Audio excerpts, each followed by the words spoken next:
किरीट सोमय्यांसह भाजपमधील दिग्गज नेत्यांच्या मुलांना महापालिकेत उमेदवारी देण्यात आल्यानं भाजपवर घराणेशाहीचे आरोप झाले आणि या संदर्भात केंद्रीय मंत्री नितीन गडकरींना प्रश्न विचारला असता त्यांनी पुढची पिढी राजकारणात येणार नसल्याचं म्हटलेलं आहे। जय महाराष्ट्राला दिलेल्या एक्सक्लुझिव्ह मुलाखतीमध्ये त्यांनी ही स्पष्टोक्ती दिली आणि त्याआधी अजित पवार आणि सुप्रिया सुळेंनीही पुढची पिढी राजकारणात येणार नसल्याचं जय महाराष्ट्राशी बोलताना स्पष्ट केलेलं आहे।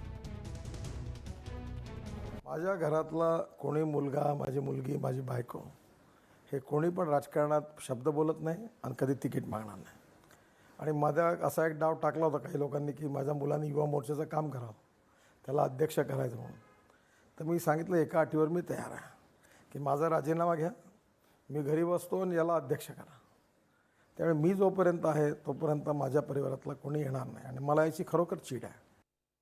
मला नाही वाटत की माझ्या मुलीनी किंवा मुलांनी राजकारणात यावं। जग बदलत चाललंय, करिअर ऑपॉर्च्युनिटीज, ग्लोबल सिटिझन्स व्हावं माझ्या दोन्ही मुलांनी, अशी माझी इच्छा आहे। दादाची इच्छा तीच आहे त्याच्या मुलांसाठी। म्हणजे तसे आम्ही खूप क्लोज असल्यामुळे आम्ही आमच्या एकमेकांच्या मुलांचे करिअर्स वगैरे सगळे एकमेकांशी सातत्याने डिस्कस करत होतो, कारण का आजकाल करिअर्स बदलत चालले। मी मागेही सांगितलेलं की मला मुलांनी राजकारणामध्ये आलेलं त्यांनी येऊ नये असं माझं स्वतःचं मत आहे। मी जे राजकारण जवळनं पाहिलेलं आहे त्याच्यामध्ये फॅमिली लाईफ राहत नाही, त्याच्यामध्ये किती कष्ट घेतले, काय घेतले।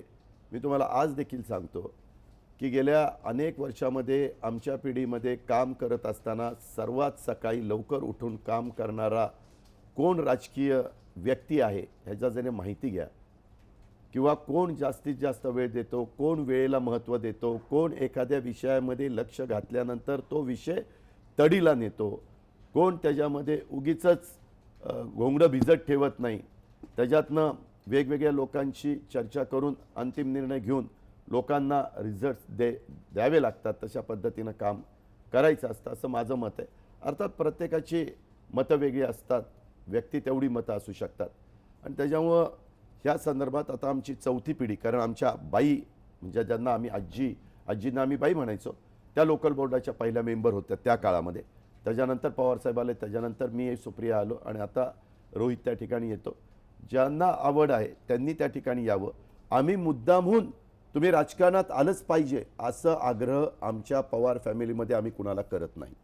त्यांची जर मनापासून इच्छा असेल आणि त्यांनी तेवढा समाजकारण व राजकारणाला वेळ देण्याची त्यांची तयारी असेल तर त्यांनी यावं, ह्याची तयारी आहे, म्हणून त्याला तिकीट दिलेलं आहे आणि तो विक्रमी मताधिक्याने